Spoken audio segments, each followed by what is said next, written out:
Digital યુગ આ daily local news channel of Bharuch. GSRTC live tracking mobile application દ્વારા મુસાફરો માટે બસનું લાઈવ ટ્રેકિંગ બન્યું વધુ સરળ. મુસાફરોને એક રાજ્યમાંથી બીજા રાજ્યોમાં, એક જિલ્લામાંથી બીજા જિલ્લામાં તેમજ પોતાના ગંતવ્ય સ્થાનથી બીજા સ્થાને સલામત અને સમયબદ્ધ રીતે પહોંચવા ગુજરાત એસટીની બસો કાર્યરત છે. મુખ્યમંત્રી ભૂપેન્દ્ર પટેલના માર્ગદર્શન અને વાહન વ્યવહાર મંત્રી હર્ષ સંઘવીના નેતૃત્વમાં ગુજરાત એસટી નિગમમાં અનેક આમૂલ પરિવર્તન કરવામાં આવ્યા છે.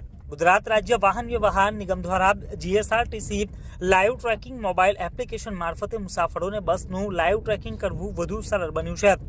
આજે ગુજરાતની 8,000થી વધુ બસોમાં લાઈવ ટ્રેકિંગ સિસ્ટમ કાર્યરત છે, જેનો ગુજરાતના 7.5 લાખ કરતાં વધુ મુસાફરો ઉપયોગ કરી રહ્યા છે, તેમ ગુજરાત રાજ્ય માર્ગ વાહન વ્યવહાર નિગમની યાદીમાં જણાવાયું છે.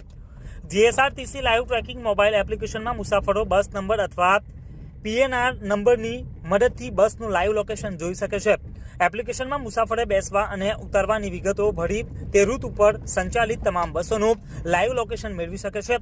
મહિલા અને વયોવૃદ્ધ મુસાફર એકલા મુસાફરી કરતા હોય તેવા સમયે ઘરના સભ્યો દ્વારા બસનું લાઈવ લોકેશન ટ્રેક કરી બસનો પહોંચવાનો સમય જાણી શકે છે. એપ્લિકેશન મારફતે મુસાફરો બસનું લાઈવ લોકેશન જાણી બસ સ્ટેશન ઉપર પહોંચવાનું યોગ્ય આયોજન કરી પોતાના સમયની પણ બચત કરી શકે છે. બસોમાં મુસાફરી કરતા મુસાફરોને બસનું લાઈવ લોકેશન મળી રહે તેમજ પરિવહન વ્યવસ્થાને વધુ અસરકારક બનાવવા માટે જીએસઆરટીસી દ્વારા જીએસઆરટીસી લાઈવ ટ્રેકિંગ એન્ડ્રોઈડ અને iOS મોબાઈલ એપ્લિકેશન મુસાફરોની સેવામાં કાર્યરત છે, જેમાં 7.19 લાખ મુસાફરો જીએસઆરટીસી લાઈવ એન્ડ્રોઈડ એપ્લિકેશન તેમજ 41,000થી વધુ મુસાફરો દ્વારા જીએસઆરટીસી લાઈવ iOS એપ્લિકેશનનો ઉપયોગ કરી રહ્યા છે, તેમ ગુજરાત રાજ્ય માર્ગ વાહન વ્યવહાર નિગમની યાદીમાં જણાવાયું છે.